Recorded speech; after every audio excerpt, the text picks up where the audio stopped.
Trump called for a swift and decisive strike against Iran that would not lead to a long-term war.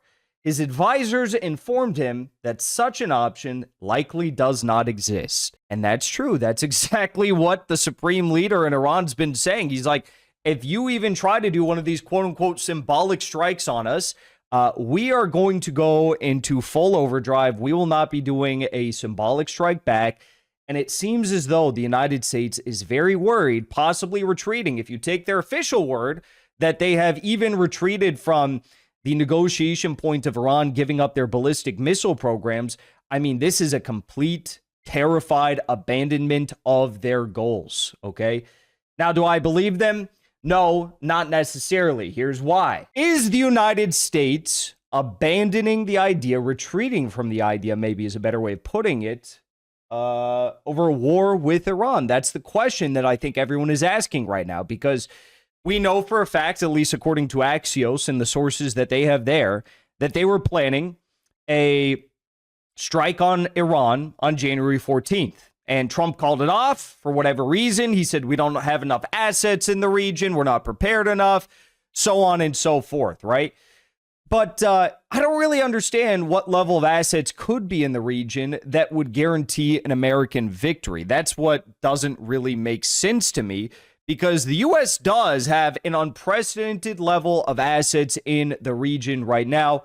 We've gone through it all on countless videos. I don't need to go into it all again, but whether it's air defense, fighter jets, strategic bombers, heavy bombers, U.S. aircraft carriers, carrier strike groups, destroyers, whatever it is, they've got everything they could possibly need. There are tens, if not hundreds of thousands of troops within the general vicinity, and that seems like everything that the United States could possibly throw at Iran. So maybe it's finally beginning to clock with them that, like, we can't actually uproot the quote-unquote regime in Iran. We cannot do that, at least not militarily, right? I don't think they can do it internally via foreign-backed protests either, because, you know, even at the height of the protests we saw over the past month, or last month, you know, they had like several thousand people out at the anti-government protests, and those were, you know, that's a nation of 90 million people. They had a few thousand people out in a few cities doing legitimate terrorism, right? And then it was dwarfed by the pro-government protests just a few days later. So I don't think there's really any way that they can achieve their stated goal of regime change. And now we're beginning to see this actually, resonate, or this is being realized by the U.S. regime. So here we have some initial information. Breaking news: Iran and the United States will officially negotiate a nuclear deal. I should say they will try to. The Iranian team will be led by Iranian Foreign Minister Araghchi, and the American team will be led by Steve Witkoff. Missiles and other issues will not be part of the negotiation. So what we've heard for months now about Iran's ballistic missiles being such a serious threat, and war must be launched upon the Iranian people unless they give up their ballistic missiles program. Apparently, according to the initial reports, that is all out the window. So the U.S. has conceded on that. They've retreated from that point, at least as of right now. If you're taking all of this to be that the U.S. is actually trying to negotiate some deal, and this isn't a psyop, which, by the way, it was a psyop in the first war. They were supposed to meet for their 7th round of negotiations in Oman the day before they met. Israel began bombing Iran. So, but if you're to take them at their word, apparently that's not going to be part of these negotiations. So we have some more information here. Trump is tweeting out some conciliatory messages right now. These are not the threatening messages you would expect to see on Trump's Truth Social, if in fact he was, on the verge of pressing that red button and launching the missiles at Iran. He said, Trump has been very clear in a message to Iran, State Department spokesperson says.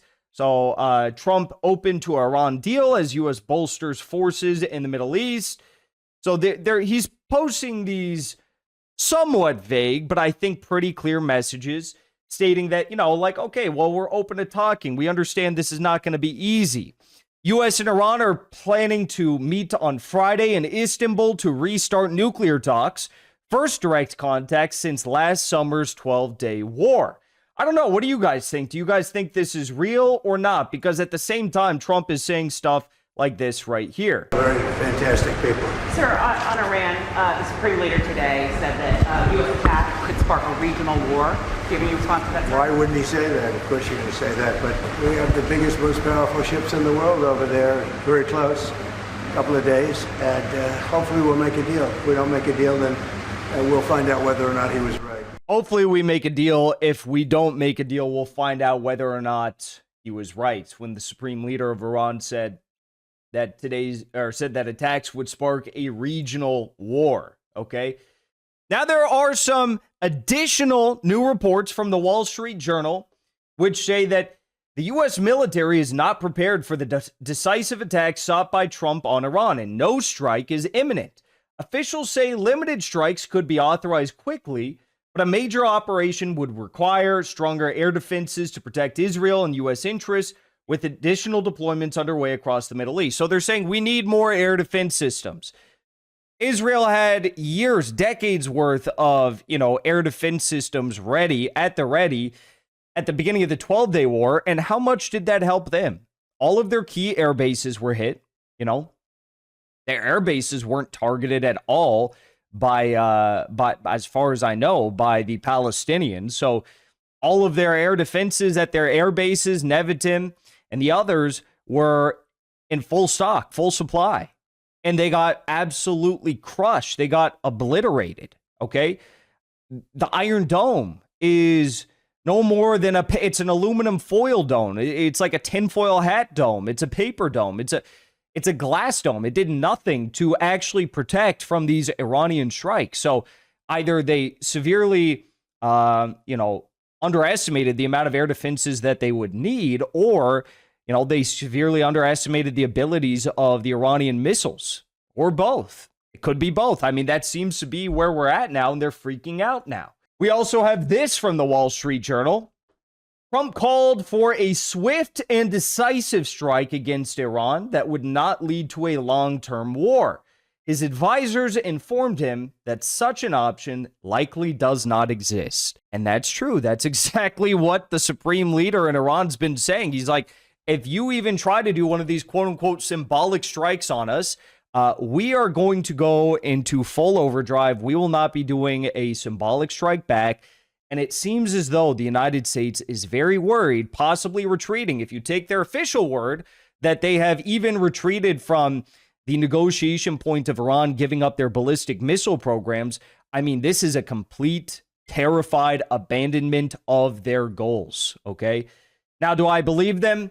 No, not necessarily. Here's why. U.S. Envoy Steve Witkoff will arrive in Tel Aviv tomorrow in light of the tension with Iran, and is expected to meet with the Israeli Prime Minister and the Israeli Chief of Staff. So Steve Witkoff is going to get, smacked around, get some sense knocked into him by the Chief of Staff of either Netanyahu's cabinet or the IDF, I'm not sure, and the Prime Minister himself, Netanyahu, and he's going to go there right before they have the negotiations with the Iranians in Istanbul. So you see what's happening? Netanyahu's not going to take too kindly to the idea of the U.S. is going to try to negotiate a deal if it's real, if it's not a giant psyop, which I personally believe, based on the information I have here today, that yes, this is a giant psyop. It is, another effort to catch the Iranians off guard. And there's going to be a bunch of people saying Iran scared them off. Well, if they scared them off, why does the U.S. continue to send all these assets to the region? If they scared them off, how is it that no one in the U.S. foresaw the fact that, Iran might not respond with some symbolic, strike if we send a symbolic strike their way? It's like there's no way to really get around the fact that the U.S. is preparing for a major war.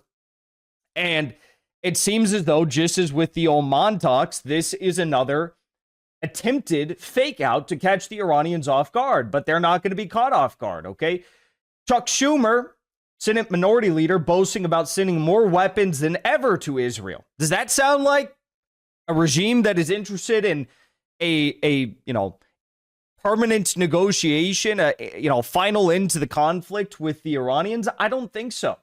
Senate Leader Chuck Schumer openly bragged about prioritizing military aid to Israel above all else, framing it as a core part of his job. Netanyahu is currently meeting in his office, this was last night, with the defense minister, with the head of Mossad, and the IDF chief of staff, and is in constant contact with Washington.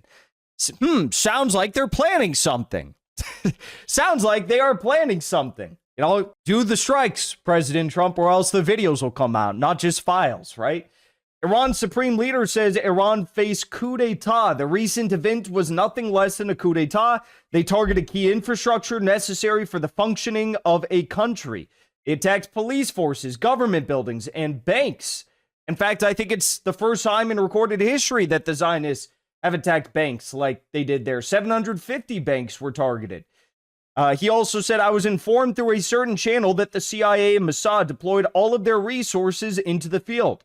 Nevertheless, they were defeated. The sedition's plan was developed abroad and it was managed from abroad.